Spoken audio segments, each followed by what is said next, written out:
how does it feel to be part of a pop culture, being the voice of a famous anime character like Goku?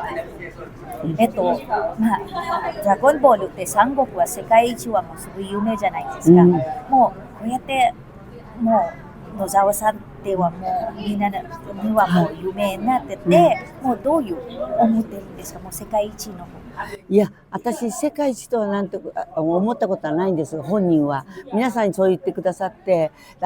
嬉しいなって言って、世界一は野沢雅子じゃなくて、孫悟空なんですよ。悟空が一緒になって、私が悟空に乗り移って世の中に出ていかれてんで、とっても幸せだなって。でも、それで、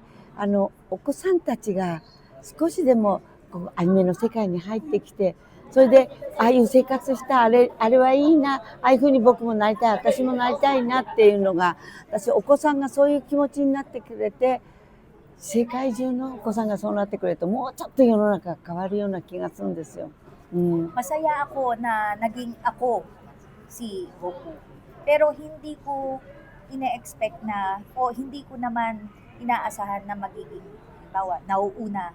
na sikat na wala sa akin yun. Para sa akin ako at ako. Ang importante sa akin, napapasaya ko yung mga bata, yung mga nanonood na naitutugma niya o nai-bridge niya sa mga lahat ng tao, mapaibang bansa man. Yun lang yung para sa akin.